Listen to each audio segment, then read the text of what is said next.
and Jai Swaminarayan to all. Today for standard 9th science, we are going to continue our chapter 12, sound.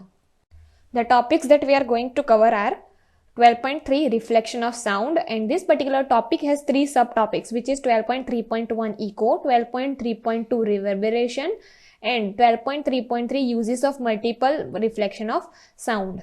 The next topic is 12.4 range of hearing. Another topic is 12.5 applications of ultrasound. It also has another subtopic 12.5.1 sonar, and the last topic is 12.6 structure of human ear. So we will start with our topic 12.3 reflection of sound. Sound bounces off a solid or a liquid like a rubber ball bounces off a wall. Like light, sound gets reflected at surface of solid or liquid and follows the same laws of reflection as you have studied in earlier classes. मतलब कि जैसे light reflect करती है वैसे ही sound reflect कर सकता है solid और लिक्विड के सरफेस पे स्ट्राइक करने के बाद, और वो जो लॉस फॉलो करता है वो same reflection of loss follow करता है जो आपने पहले क्लासेस में पढ़े हुए हैं. The direction in which the sound is incident and is reflected make equal angles with the normal to reflecting surface at point of incidence and there are 3 in the same plane. मतलब कि आपको law of reflection पता ही होगा कि जो incident ray, reflection ray और जो normal drawn to the plane है वो सभी एक ही प्लेन में होते हैं. तो सेम केस साउंड के लिए भी होता है, ठीक है. And obstacle of large size which may be polished or rough is needed for reflection of sound waves. मतलब को साउंड वेव्स को रिफ्लेक्ट करवाने के लिए एक लार्ज साइज का ऑब्स्टेकल चाहिए जो रफ या पॉलिश्ड हो. अब हम देखेंगे एक activity 12.5 according to which we have to take 2 identical pipes जो फिगर में दिखाई गई है. Then you can make the pipe using the chart paper. मतलब आपको अगर आपके पास पाइप अवेलेबल नहीं है तो चार्ट पेपर यूज करके भी आप पाइप का फॉर्म बना सकते हैं, ठीक है. अब जो पाइप्स की जो लेंथ होनी चाहिए वो सफिशिएंटली थोड़ी लॉन्ग होनी चाहिए फिगर में दिखाए अनुसार, ठीक है. अब उसको टेबल के नियर एक वॉल पे आपको अरेंज करना है. फिगर में दिखाया गया है जिस तरीके से, उस तरीके से आपको उन दोनों पाइप्स को अरेंज करना है, ठीक है. और फिर उसके नज़दीक एक क्लॉक रखना है एक ओपन एंड पे. पाइप का जो एक साइड का जो ओपन एंड होता है वहाँ पे आपको क्लॉक रखना है. And you have to try to hear the sound of clock through the other end of the pipe, ठीक है. मतलब एक पाइप के एंड पे क्लॉक रखो और दूसरे पाइप के एंड से उस साउंड को सुनो क्लॉक के, ठीक है.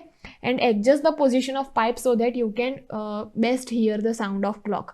Now measure the angle of incidence and reflection and see relationship between these angles. Lift the pipe on the right vertical to same height and observe what happens. If place a clock and a mobile phone on vibrating mode may also be used. मतलब clock नहीं है तो mobile phone in vibrating mode you can also use. अब हमारा जो main topic है 12.3 उसके सब टॉपिक पे आते हैं जो है 12.3.1 इको. इको का मतलब आप सबको पता ही होगा कि एक खाली रूम में अगर आप साउंड कुछ बोलोगे तो आपका साउंड इको करेगा, मतलब वापस से ही आपको सभी डायरेक्शन से सुनाई देगा. So that is echo. If we shout or clap near a suitable reflecting object such as tall building or a mountain we will hear same sound again. मतलब एक बड़ी सी बिल्डिंग या माउंटेन पे आप क्लैप करोगे और शाउट करोगे तो वही आवाज़ आपको वापस सुनाई देगी थोड़ी देर बाद. सो इस साउंड को हम कहेंगे echo. The sensation of sound persists in our brain for about 0.1 seconds. To hear distinct echo the time interval between original sound and reflected sound is 0.1 second. मतलब इको में हम जब बोलेंगे उसकी 0.1 सेकेंड के बाद हमें हमारी ही आवाज़ वापस सुनाई देगी. If we take the speed of sound to be 344 metre पर सेकेंड एट गिवन टेम्परेचर से 22 डिग्री सेल्सियस इन एयर, मतलब 22 डिग्री सेल्सियस एयर के अंदर हम साउंड की स्पीड 344 मीटर पर सेकेंड लेंगे तो जो साउंड होगा it must go to the obstacle and reach back the ear of listener after 0.1 second. मतलब कि इस पर्टिकुलर सिनारियो में जो साउंड होगा वो हमारे बोलने के बाद 0.1 सेकेंड के बाद रिफ्लेक्ट हो गया हमें वापस सुनाई देगा. मतलब कि बोलने और इको करने के बीच का जो टाइम होगा वो होगा 0.1 seconds. Hence, the total distance that is covered by the sound from point of generation to reflecting surface and back to be at least is 344 into 0.1 second. मतलब कि बोलने के बाद जब इको होगा तो वो जो साउंड डिस्टेंस ट्रैवल करेगा यहाँ से हमारे आवाज़ जब हम बोलेंगे तो बोलने से रिफ्लेक्टिंग पोजीशन पे पहुँचने के बाद और रिफ्लेक्टिंग पोजीशन के बाद रिफ्लेक्ट होके वापस हम तक पहुँचने में उसे जो स्पीड लगेगी वो होगी, उसे जो डिस्टेंस ट्रैवल होगा वो होगा 344 into 0.1 which is equal to 34.4 metre. And thus hearing distinct echoes the minimum distance of obstacle from source sound must be half of this distance. मतलब कि डिस्टिंक्ट इकोस को सुनने के लिए जो मिनिमम डिस्टेंस होगा सोर्स से ऑब्स्टेकल से हमारे सोर्स ऑफ साउंड तक का वो इस डिस्टेंस से हाफ होगा. मतलब हमारी आवाज़ हमने बोला वो रिफ्लेक्टिंग सरफेस पे पहुंचा और रिफ्लेक्टिंग सरफेस से वापस हमारी तरफ आया तो वो टोटल डिस्टेंस हुआ 34.4 मीटर. अब हमारे बोलने से रिफ्लेक्टिंग सरफेस तक या फिर रिफ्लेक्टिंग सरफेस से हम तक वापस आने तक, ये दोनों में से एक लो. सपोज अब जब हम बोलेंगे और रिफ्लेक्टिंग सरफेस पे पहुंचेगा तब 17.2 मीटर होगा. क्यों? क्योंकि 34.4 मीटर हमारा टोटल डिस्टेंस है, उसका आधा कर दो तो 17.2 मीटर हो गया ना. तो हमारे बोलने से रिफ्लेक्टिंग सरफेस तक भी 17.2 मीटर होगा और रिफ्लेक्टिंग सरफेस से वापस हम तक आने का जो डिस्टेंस होगा वो भी 17.2 मीटर ही होगा. और इन दोनों को ऐड करोगे तभी हमें 34.4 मीटर डिस्टेंस टोटल मिलेगा. This distance will change with temperature of air. Air के टेम्परेचर के वजह से ये डिस्टेंस चेंज हो सकता है. Echoes may be heard more than once due to successive or multiple reflection. मतलब अगर एक से ज़्यादा बार रिफ्लेक्शन होगा तो इको हमें ज़्यादा बार सुनाई देगा, 2 3 4 5 या उससे ज़्यादा बार. ठीक है. The rolling of thunder is due to successive reflection of sound from a number of reflecting surfaces such as clouds and the land. मतलब जो थंडर में जो डिफरेंट सक्सेसिव रिफ्लेक्शन होते हैं वो मल्टीपल रिफ्लेक्टिंग सरफेस से रिफ्लेक्शन होने की वजह से होते हैं, such as cloud and the land. अब आते हैं हमारे दूसरे सब टॉपिक पे जो है 12.3.2 रिवर्बरेशन. ठीक है. तो a sound create in a big hall with persist by repeated reflection from the walls until it is reduced to value when it is no longer audible. मतलब जो मल्टीपल रिफ्लेक्शन की हम बात करी वो है कि एक बिग हॉल में रिपीटेड रिफ्लेक्शन जब होगे, कब तक होगे, जब तक जो साउंड है हमें सुनाई देना बंद नहीं कर देता तब तक एक पर्टिकुलर हॉल में साउंड के रिफ्लेक्शन होंगे. और ये जो रिपीटेड रिफ्लेक्शन है वो किस में रिजल्ट करेंगे? रिवर्बरेशन में. मतलब रिवर्बरेशन का मतलब कि जो रिपीटेड रिफ्लेक्शन होते हैं वो इन एन ऑडिटोरियम और big hall excessive reverberation is highly undesirable. मतलब बड़ा सा हॉल होगा और उसमें बार बार आपको रिफ्लेक्टिंग साउंड सुनाई देता जाएगा तो वो अनडिजायरेबल है. और इस रिवर्बरेशन को रिड्यूस करने के लिए क्या करना पड़ेगा?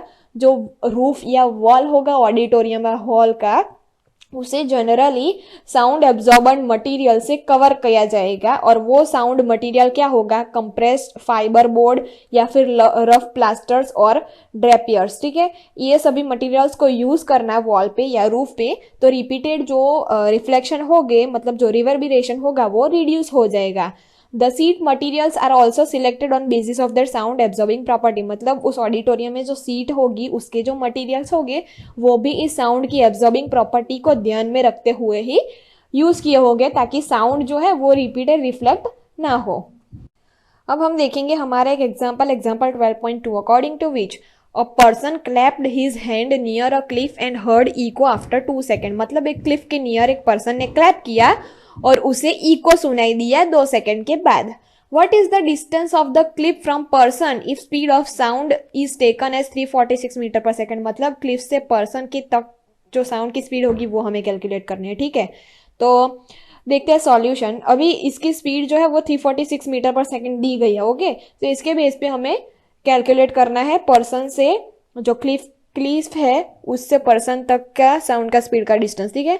तो हमें जो साउंड की स्पीड जो दी गई है वो है 346 मीटर पर सेकेंड और जो टाइम साउंड ने ट्रैवल करने के लिए लिया है वो है 2 सेकेंड्स इको होने के बाद. ठीक है. अब जो डिस्टेंस ट्रैवल होगा वो क्या होगा? Time into speed which is 346 into 2 which is equals to 692 metre. मतलब जो टोटल डिस्टेंस ट्रैवल होगा वो होगा 392 मीटर. ठीक है. और जैसे कि मैंने पहले आपको बताया कि पूरा जो टोटल टाइम होगा उसका हाफ कर दोगे तो वो डिस्टेंस कौन सा होगा? पर्सन से रिफ्लेक्टिंग सरफेस तक का या फिर रिफ्लेक्टिंग सरफेस से पर्सन तक का. ठीक है. तो इस पर्टिकुलर केस में 692 डिवाइडेड बाई 2 कर दो, तो जो वैल्यू हमें 346 मिलेगी वो होगी क्लिफ से पर्सन तक की साउंड की स्पीड की वैल्यू। ठीक है, मतलब क्लिफ से पर्सन तक साउंड जिस स्पीड पे ट्रैवल करेगा वो होगा 346 metre. So this is our solution for example 12.2। अब हम देखेंगे हमारा third subtopic 12.3.3 uses of multiple reflection of sound, मतलब मल्टीपल रिफ्लेक्शन ऑफ साउंड के यूजेस देखेंगे। तो पहला ये है कि मेगाफोन या फिर loud hailers, horns, musical instruments such as trumpets and shehnais are all designed to send sound in a particular direction without spreading it in all the directions shown in figure 12.12. In this instrument, a tube followed by a conical opening reflects a sound successively to give most of the sound waves from the source in forward direction towards the audience. तो ये है पहला use. दूसरा use ये है कि stethoscope is a medical instrument use for listening the sound produced with in our body, mainly the heartbeat or the lung sound. In stethoscope, the sound of patient's heartbeat reaches doctor's ears by multiple reflection of sound as shown in figure 12.13. जो multiple reflection का जो तीसरा use है वो है generally the ceiling of concrete halls, conference halls and cinema halls are curved so that sound after reflection reaches all corners of the halls as shown in figure 12.14. Sometimes a curved soundboard may be placed behind stage so that the sound after reflecting from the soundboard spreads evenly across the width of the hall. मतलब cinema halls में जब आप वैसे almost सभी लोग cinema hall में movies देखने गए ही होंगे, तो उसका जो रूफ या जो हॉल होता है वो उसकी सीलिंग कंक्रीट से बनी होती है या फिर कर्व्ड होती है। ठीक है, तो कर्व्ड क्यों होती है कि जो सामने की स्क्रीन से जो आवाज निकल रही है वो उस कर्व्ड सरफेस पे स्ट्राइक करके पूरे हॉल में सुनाई देगी ताकि सभी को मूवी की आवाज सुनाई दे। और सिमिलरली उसी हॉल के बैक साइड में भी एक सरफेस ऐसा होता है जहां से साउंड रिफ्लेक्ट कर सकता है ताकि वो आवाज भी सभी को सुनाई दे। जो पहले जो मैंने बोला कर्व्ड सरफेस, जो उसका हॉल का ऊपर का कर्व्ड सरफेस होगा वो आपको फिगर 12.14 में दिखाया गया है, और जो बैक साइड में जो मटेरियल रखा होगा जहां से साउंड रिफ्लेक्ट होगा वो आपको फिगर 12.15 में दिखाया गया है। अभी हम देखेंगे हमारा नेक्स्ट सब टॉपिक 12.4 रेंज ऑफ हियरिंग। सो हमारे जो ईयर्स, हम ह्यूमन बींग्स के जो ईयर्स होते हैं उसकी ऑडिबल रेंज ऑफ हियरिंग क्या होती है, तो हम 20 हर्ट्ज से 20,000 हर्ट्ज तक का साउंड एकदम आराम से सुन सकते हैं। ठीक है, और 1 हर्ट्ज की वैल्यू होती है एक साइकिल। ठीक है, तो 20 हर्ट्ज से 20,000 हर्ट्ज मतलब 20 साइकिल से 20,000 साइकिल्स तक हम आवाज सुन सकते हैं नॉर्मल ह्यूमन बीइंग का। इतनी अमाउंट तक एक्सटेंड हो सकता है। और जो चिल्ड्रन होते हैं 5 साल से कम उम्र के या फिर कुछ एनिमल्स होते हैं सच एज डॉग्स, वो कितना अमाउंट ऑफ साउंड हियर कर सकते हैं, वो सिर्फ 25 किलो हर्ट्ज तक का ही आवाज सुन सकते हैं। मतलब 1 किलो हर्ट्ज की वैल्यू क्या होती है 1000 हर्ट्ज, मतलब कि जो चिल्ड्रन होते हैं वो 25,000 हर्ट्ज तक या फिर 25 किलो हर्ट्ज तक का जो वॉइस है वो सुन सकते हैं। अगर उससे ज्यादा अमाउंट ऑफ साउंड उनको सुनाओगे तो उनमें उनके कानों में डिफेक्ट या प्रॉब्लम आने की संभावना हो सकती है। ठीक है, as people grow older their ears become less sensitive to higher frequencies. Sound of frequency below 20 hertz are called infrasonic sound और infrasound मतलब 20 हर्ट्ज से कम फ्रीक्वेंसी के जो साउंड होते हैं उससे हम कह सकते हैं इंफ्रासोनिक साउंड या फिर इंफ्रासाउंड। और जब जब पर्सन ओल्डर ग्रो होता है तो उसकी जो हाई फ्रीक्वेंसी के साउंड सुनने की क्षमता होती है वो कम सेंसिटिव होती जाती है। ठीक है, if we could hear infrasound we would hear vibration of pendulum just as we hear vibration of wings of a bee. मतलब अगर हमने इंफ्रासाउंड सुन लिया है उसका मतलब हम बहुत ही कम अमाउंट के साउंड का साउंड जो है वो सुन सकते हैं, जैसे कि बी के विंग्स का जो भिनभिनाने का आवाज होता है बजिंग का वो, या फिर पेंडुलम के वाइब्रेशंस का। ठीक है, rhinoceros communicate using infrasound of frequency as low as 5 hertz. मतलब जो राइनोसोरस होते हैं वो 5 हर्ट्ज से लो फ्रीक्वेंसी तक के इंफ्रासाउंड से कम्युनिकेट कर सकते हैं। Whales and elephants produce sound in infrasound range, मतलब जो एलिफेंट्स और वेल्स होती है वो इंफ्रासाउंड रेंज में साउंड प्रोड्यूस करते हैं. It is observe that some animals get disturb before earthquake, मतलब अर्थक्वेक आने से पहले कुछ जो एनिमल्स होते हैं वो डिस्टर्ब हो जाते हैं, उनको भनक हो जाती है. Earthquake produce low frequency infrasound before the main shock wave begins with possibly alert the animals. मतलब एनिमल्स में इतनी क्षमता होती है कि जो low frequency infrasound earthquake produce करते हैं वो एनिमल्स को जल्दी, कुछ एनिमल्स को बहुत ही ज़्यादा जल्दी पता चल जाते हैं और उनको एक टाइप से आइडिया आ जाता है कि एक मेन अर्थक्वेक का शॉक लगने वाला है. Frequencies that is higher than 20 kilohertz are called ultrasound or say ultrasonic sound or we can say ultrasound. मतलब 20 किलोहर्ट्ज से ज्यादा फ्रीक्वेंसी की जो साउंड होगी उसे हम कहेंगे अल्ट्रासोनिक साउंड या फिर अल्ट्रासाउंड. अल्ट्रासाउंड क्या है? वो produce by animals such as dolphins, bats and प्रोपोइसिस.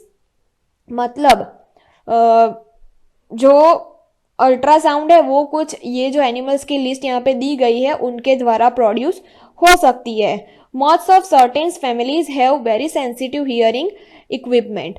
These moths can hear the high frequency squawks of the bat and know when a bat is flying nearby and are able to escape capture. Rats also play games by producing ultrasound. मतलब जो rats है वो किसी को भी ऐसी game play करके ultrasound सुना के आसानी से निकल जा सकते हैं. तो ये है हमारा टॉपिक रेंज ऑफ हियरिंग. जो नेक्स्ट टॉपिक हम देखने वाले हैं वो है topic 12.5 applications of ultrasound. So ultrasound के एप्लीकेशंस क्या है? सो वो है कि ultrasounds are high frequency wave, मतलब अल्ट्रासाउंड बहुत ही ज़्यादा हाई फ्रीक्वेंसी के वेव्स होते हैं, वो बहुत ही लाउड होते हैं. Ultrasound are able to travel along well defined path even in the presence of obstacle. मतलब उसके साउंड के मीडियम के बीच में अगर ऑब्स्टेकल हो गए तो भी अल्ट्रासाउंड आसानी से उसे पार कर सकते हैं. Ultrasound are used extensively in industries and for medical purposes. Medical purposes और इंडस्ट्रीज में अल्ट्रासाउंड यूज होते हैं.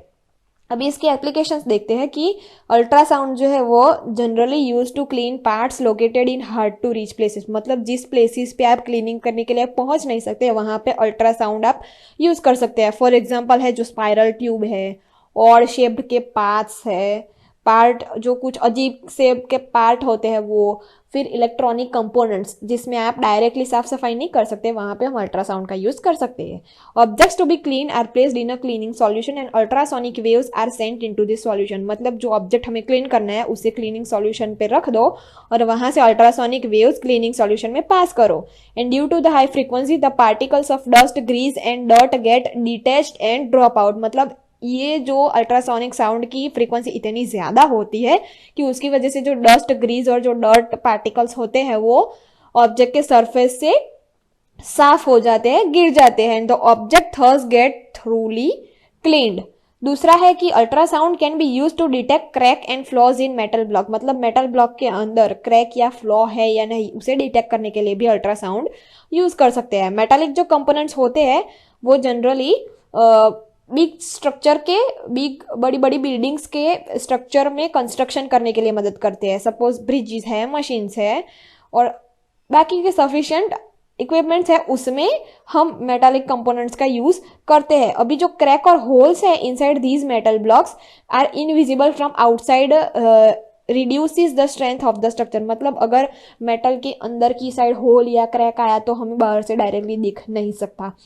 सो उसके लिए क्या करेंगे, जो अल्ट्रासोनिक वेव्स है उसे उस मेटल ब्लॉक के अंदर से पास किया जाता है एंड डिटेक्टर्स यूज किया जाता है जिससे हम जो ट्रांसमिटेड वेव्स है वो डिटेक्ट कर सके. If there is even a small defect, मतलब कि मेटल ब्लॉक के अंदर अगर छोटी अमाउंट का भी डिफेक्ट होगा तो अल्ट्रासाउंड होगा वो वापस से रिफ्लेक्ट करेगा, जो हमें क्या बताएगा कि अगर अल्ट्रासाउंड रिफ्लेक्ट हुआ मतलब मेटल ब्लॉक के अंदर कुछ अमाउंट ऑफ डिफेक्ट है. ठीक है, जैसे कि यहाँ पे देखो फिगर 12.6 में दिखाया गया कि बीच में से एक छोटी सी क्रैक है ना, तो जो हमारा अल्ट्रासाउंड है वहां से वापस रिफ्लेक्ट हो रहा है. ठीक है, वो हमें दर्शाता है कि ब्लॉक के अंदर कुछ डिफेक्ट या क्रैक है. अभी दूसरी एप्लीकेशन ये है कि ordinary sound of longer wavelengths can not be used for such purposes as it will bend around the corners of defective location and enter the detector. मतलब जो ऑर्डिनरी साउंड होते हैं लॉन्गर वेवलेंथ के, उसे हम कुछ पर्पसेस में use नहीं कर सकते, क्योंकि वो क्या करेंगे, वो कॉर्नर्स के अराउंड बेंड हो जाएंगे ऑफ द डिफेक्टिव लोकेशन और डिटेक्टर के अंदर एंटर कर जाएंगे। इसीलिए हमें अल्ट्रासोनिक साउंड ही डिफेक्ट डिटेक्ट करने में यूज करना पड़ता है, ठीक है। ऑर्डिनरी साउंड जो होते हैं वो यूज नहीं कर सकते। अल्ट्रासोनिक वेव्स जो है वो किस तरीके से बनाई गई है कि वो वेरियस पार्ट से रिफ्लेक्ट हो सके, मतलब made to reflect from various parts of heart and from image of heart. This technique is called echocardiography. मतलब हार्ट के अंदर कोई प्रॉब्लम का स्टडी करना हो तो भी अल्ट्रासोनिक वेव्स यूज कर सकते हैं, और इस टेक्निक को हम कहेंगे इकोकार्डियोग्राफी, ठीक है। अल्ट्रासाउंड, अभी ये वर्क कैसे करता है ये देख लेते हैं। तो अल्ट्रासाउंड स्कैनर जो होता है वो एक इंस्ट्रूमेंट है जिसे हम यूज करते हैं अल्ट्रासोनिक वेव्स के मदद से इमेज निकालने के लिए ऑफ इंटरनल ह्यूमन ऑर्गन, ठीक है। और डॉक्टर में image the patient's organ such as liver, gall bladder, uterus, kidney etcetera. It helps the doctor to detect abnormalities such as stones in gall bladder and kidney or tumours in different organs. मतलब ये जो ultrasonic जो waves है, echocardiography वाला जो technique है, उसमें क्या होता है, जो अल्ट्रासोनिक वेव्स होगी वो डॉक्टर को डिफरेंट डिफरेंट इंटरनल ऑर्गन्स के इमेज दिखाएगी, और उस इमेज के बेस पे डॉक्टर्स जो है वो उस पर्टिकुलर ऑर्गन के अंदर कुछ प्रॉब्लम है या नहीं वो देख के बता सकते हैं। In this technique the ultrasonic waves travel through tissue of the body and get reflected from a region where there is a change of tissue density. मतलब जो इस पर्टिकुलर टेक्निक में जो अल्ट्रासाउंड वेव होगा वो हमारे टिश्यूज के अंदर से ट्रैवल होगा। अगर टिश्यूज की डेंसिटी डिफरेंट हुई तो वहां से अल्ट्रासोनिक वेव रिफ्लेक्ट होगा, and this wave are then converted into electrical signals that are used to generate image of organ. मतलब रिफ्लेक्ट होने के बाद जो वेव्स होंगे वो इलेक्ट्रिकल सिग्नल में कन्वर्ट होंगे जो हमें इमेज जनरेट करवाएंगे ऑर्गन की, and this images are then displayed in a monitor or printed on a film. मतलब ये जो इमेजेस होगी वो मॉनिटर पे प्रिंट होगी या वो जो ब्लैक फिल्म आती है उसमें प्रिंट होगी, और उस टेक्निक को हम कहेंगे ultrasonography. Ultrasonography is also used for examination of fetus during pregnancy to detect congenital defects and growth abnormalities, ठीक है। अल्ट्रासाउंड में भी एम्प्लॉय टू स्मॉल स्टोन्स, मतलब स्मॉल स्टोन्स जो होता है किडनीज में उसे ब्रेक करने के लिए भी अल्ट्रासाउंड का यूज किया जा सकता है, और जब स्टोन ब्रेक होगा तो वो फाइन ग्रेन्स में कन्वर्ट हो जाएगा। This two grains later get flushed out of our urine. अब हम देखेंगे टॉपिक 12.5 का सब टॉपिक जो है 12.5.1 सोनार। सो जो सोनार है वो उसका फुल फॉर्म क्या है, उसका फुल फॉर्म है sound navigation and ranging. Sonar is a device that use ultrasonic waves to measure the distance, direction and speed of underwater object. मतलब underwater object की direction, distance और speed measure करने के लिए सोनार यूज होता है, और वो यूज करता है अल्ट्रासोनिक वेव्स का। How does Sonar work? Sonar work कैसे करता है? तो सोनार जो है उसमें एक ट्रांसमीटर और डिटेक्टर इंस्टॉल्ड होता है बोट के अंदर या शिप के अंदर। जैसे कि फिगर में 12.17 नंबर वाली जो फिगर है उसमें दिखाया गया है कि एक बोट या शिप के अंदर ट्रांसमीटर और डिटेक्टर इंस्टॉल किया जाता है जो सोनार के अंदर होता है, ठीक है। जो ट्रांसमीटर होता है वो क्या प्रोड्यूस करेगा, वो करेगा produce or transmit ultrasonic waves, and this wave travel through water and after striking object on seabed get reflected back and sensed by detector। मतलब अगर seabed से हमारा जो वेव है वो टकराया तो वहां से वो रिफ्लेक्ट होकर वापस आएगा, और वो रिफ्लेक्टेड वेव हमारा डिटेक्टर डिटेक्ट करेगा, सेंस करेगा। The detector convert ultrasonic wave into electrical signal which are approximately interpreted। मतलब डिटेक्टर होगा वो अल्ट्रासोनिक वेव्स को सेंस करने के बाद उसको इलेक्ट्रिकल सिग्नल में कन्वर्ट करेगा, और जो अप्रोक्सीमेटली इंटरप्रेट हो सकती है। The distance of object that reflected the sound wave can be calculated by knowing the speed of sound in water and the time interval between transmission and reception of ultrasound। मतलब object जो distance travel करके reflect करता है sound wave को, उसे हम calculate कर सकते हैं bye knowing the speed of that sound in water and the time interval between transmission and reception of ultrasound. Let the time interval between the transmission and reception of ultrasound be T and the speed of sound through sea water be V। मतलब कि जो time of reception है ultrasound signal का वो हम denote करेंगे T, और सी water के अंदर जो साउंड है उसे हम डिनोट करेंगे V। तो जो टोटल डिस्टेंस होगा वो होगा 2D travelled by the ultrasound, and 2D is equals to V into T।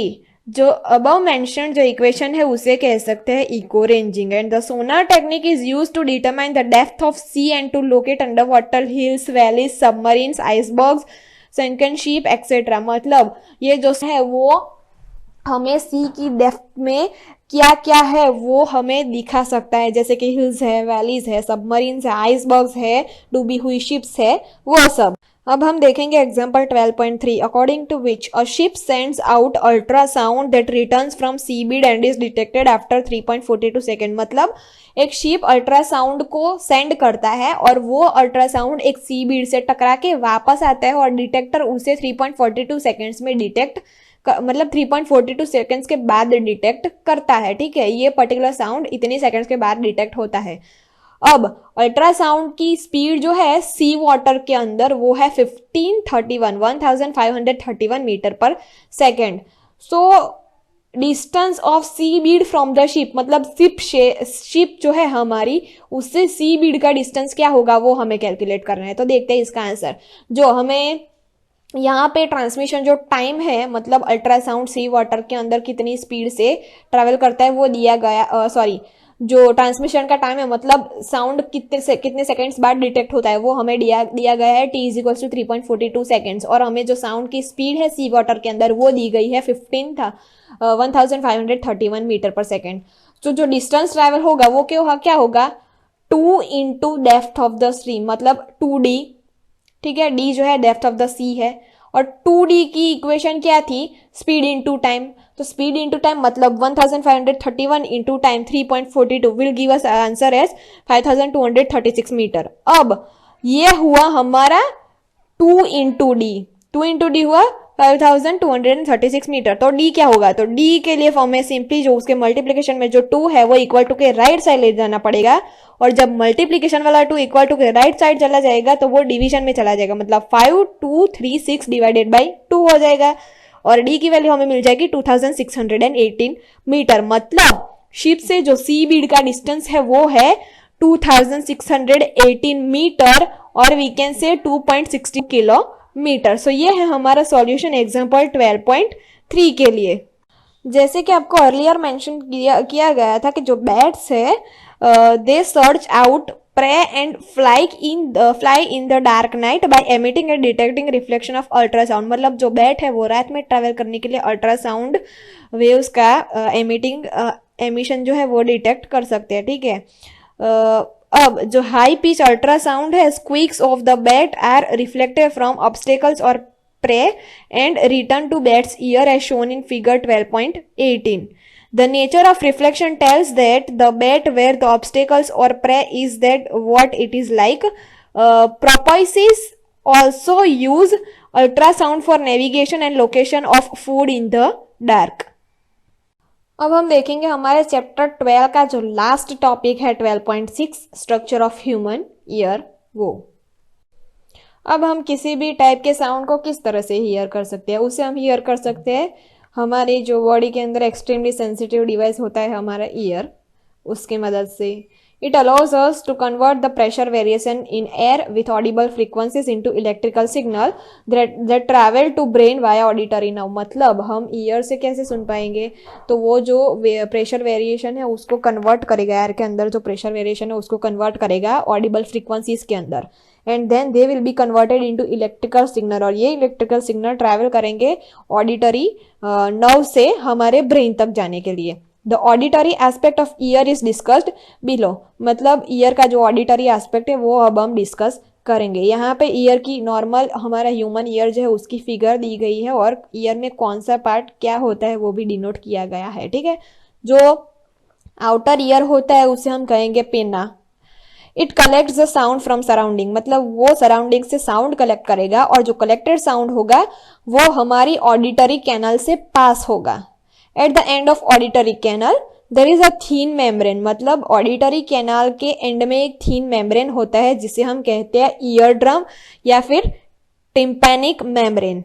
Okay, when a compression of medium reaches the eardrum the pressure on the outside of membrane increases and forces the eardrum inward। मतलब जब जो compression medium के compression का जो आवाज है वो ear drum तक रीच कर जाता है, जो तो प्रेशर होगा आउटर मेम्ब्रेन के ऊपर वो इंक्रीज होगा और वो ईयर ड्रम को अंदर की तरफ फोर्स अप्लाई करेगा. And similarly the ear drum moves outward when a rarefaction reaches it. मतलब जब कंप्रेशन रीच होगा तब ईयर ड्रम अंदर की साइड फोर्स, ईयर ड्रम पे अंदर की साइड फोर्स अप्लाई होगा, मतलब ईयर ड्रम अंदर की साइड जाएगा. और जब रेरफेक्शन होगा तो ईयर ड्रम बाहर की साइड फोर्स, ईयर ड्रम पे बाहर की साइड का फोर्स अप्लाई होगा. ठीक है. In this way ear drum vibrates. The vibration are amplified several times by three bones, which are the hammer, anvil, and stirrup in the middle of our ear. The middle ear transmits the amplified pressure variation received from sound wave to inner ear. मतलब जो middle ear होगा वो क्या होगा, amplified pressure variation को जो amplified pressure variation वो receive करेगा उसे वो अंदर के ईयर तक साउंड वेव भेजेगा. ठीक है. मिडल ईयर इनर ईयर को साउंड वेव भेजेगा. In inner ear the pressure variations are turned into electrical signals by cochlea. मतलब जो प्रेशर वेरिएशन होगा इनर ईयर में वो इलेक्ट्रिकल सिग्नल्स के फॉर्म में कन्वर्ट हो जाएगा बाय कोशेलिया. ठीक है. This electrical signal are send to brain via auditory nerve. मतलब ये जो सिग्नल्स हो गए इलेक्ट्रिकल सिग्नल्स बाद में ऑडिटरी नर्व से ब्रेन तक जाएंगे and the brain interprets them as sound. So इस तरीके से हमारा ईयर के अंदर साउंड किस तरीके से कहाँ पे जाके ब्रेन तक कैसे पहुंचता है वो यहाँ पे मैंने आपको समझा दिया है. सो यहाँ पे हमने चैप्टर 12 कंप्लीट कर दिया है. अब इसकी फटाफट से समरी देख लेते हैं कि हमने पूरे चैप्टर में सीखा क्या. तो पहला तो है कि sound is produce due to vibration of different objects. Then sound travels as longitudinal wave through a material medium. Then in sound propagation it is the energy of sound through sound that travels and not the particles of the medium. Then sound cannot travel in the vacuum. Then next is the change in density of one maximum value to minimum value and again to maximum value is one complete oscillation. Next is the distance between two consecutive compression or two consecutive rarefaction is the wavelength denoted by lambda. Next is the time that is taken by wave for one complete oscillation of density or pressure of medium is called the time period T. Then next is the number of complete oscillations per unit time is called frequency V, and V is equals to 1 by T. Then the speed V, frequency and the wavelength are related by equation V is equals to lambda into our frequency. The speed of sound depends primarily on the nature and temperature of transmitting medium. The law of reflection of sound states that the direction in which sound is incident and reflected make equal angle with normal to reflecting surfaces at the point of incident and the three lie in the same plane. Next is for hearing a distinct sound, the time travel between original sound and reflected one must be at least 0.1 seconds. Next is the persistence of sound in an auditorium is result of repeated reflection of sound and it is called reverberation. Another point is sound properties such as pitch, loudness and quality are determined by corresponding wave properties. Next is loudness is a psychological response of ear to intensity of sound. Next is the amount of sound energy passing each sound through unit area is called intensity of sound. Next is the audible range of hearing of average human being is the frequency range of 20 Hz to 20 kHz. Then next is the sound wave which frequency below the audible range are termed as infrasonic and the above audible and those above the audible range are termed as ultrasonic. Next is ultrasound has many medical and industrial application. And the last topic is the sonar technique is used to determine depth of the sea and locate the underwater hills, valleys, submarines, icebergs and sunken ships, etc. So that is it, students. Here we have completed our chapter 12 sound. Thank you.